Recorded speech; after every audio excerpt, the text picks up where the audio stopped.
Hello mga kabayan, kamusta? Kamusta kayong lahat? Ngayong araw na to is bumili pala ng aking boss ng shrimp or Arabian dito sa Middle East. Sugpo naman dyan sa Pilipinas at sa mga Ilocano, Pasayan. Sa sobrang agresibo niya, bumili ba naman siya ng 20 kilo?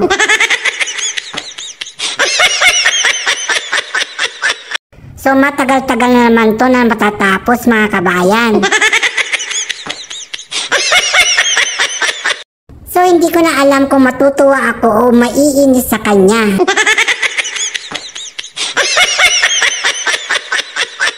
Ang gagawin ko pala dyan mga kabayan is tatanggalin ko ang kanyang balat at ang kanyang ulo.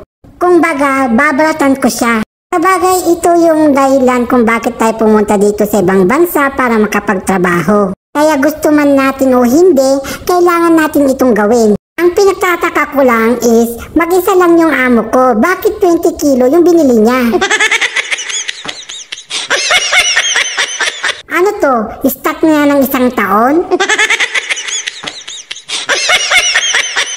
Parang katapusan na yata ng mga Arabian dito sa Middle East. Pinakyaw na niya at bumili siya ng 20 kilo. Diyos ko, isang malaking planggana na punong-puno. Hanggang kailan kaya ako matatapos nito? Dahil malansa ang mga Arabian, kailangan natin maglagay ng garbage bag sa may sahig. Kasi tutuloy yung katas ng Arabian sa may sahig at baka langawin pa. Dahil hindi ko kaya linisan ang 20 kilo na Pasayan, tinawag ko na yung kasama ko. So prepare na natin ang paglalagyan natin. Gayon din yung mga plastic na paglalagyan natin ng balat at saka yung ulo niya. Kumuha na rin ako dyan ng upaan ko para hindi ako mangalay sa paglilinis mamaya. Dahil malansa nga ang mga Arabian, kailangan ko mag-apron para hindi ako talsikan ng katas nila. So ayan, ready na ang lahat, mga lalagyan, plastic, upuan at naka-apron na rin. So simulan na natin. Baka kasi abutan pa ako ng siyam-siyam dito sa paglilinis ko. Ito na yung totoong laban. Huwag ka, ang mga OFW matinik, madiskarte. Dahil habang naglilinis ako, nagtatabi rin ako ng mga ilan-ilan yung malalaki para sa amin. Kasi naman, hindi naman na ito nabibilang ng boss ko. So ganito yung ginagawa namin. Inihiwalay namin yung ulo. Tapos binabalatan namin ito. At kukunin namin yung kanyang laman. Kaya dapat paisa-isa ang paglilinis nito. Ewan ko ba kung bakit gustong-gusto ito ng mga Arabo. Sa bagay, ito ang nakasanayan nilang kainin. Tulad ng sinabi ko kanina, naghihiwalay din kami ng para sa amin na hindi alam ng aking boss. Pero alam nyo ba, yung ulo na nakukuha namin, hindi namin ito tinatapon, kundi tinatabi namin. Kasi nagagamit namin siya. Pwede namin ipangsahog sa mga gulay o mga lutuin. Minsan, ginigiling namin at nilalagyan ito ng harina at itlog. Yung mga tinatabi naman namin buo na hindi alam ng boss ko, yun naman ang sinasabawan namin. O kaya minsan, nilalagay namin ito sa munggo. Kaya nasa diskarte lang yan. Kung titignan yung maigi or iisipin nyo, isang malaking buong batya na punong-puno ng Arabian, hanggang kailan kaya ako matatapos nito?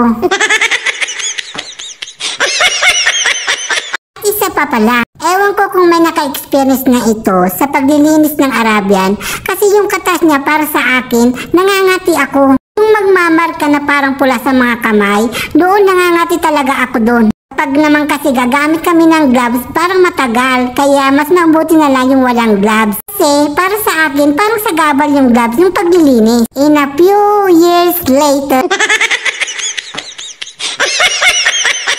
Hayan, tapos na rin kami. Konti na lang. Hindi ko nasasabihin sa inyo kung ilang oras na kami. Baka matawa lang kayo.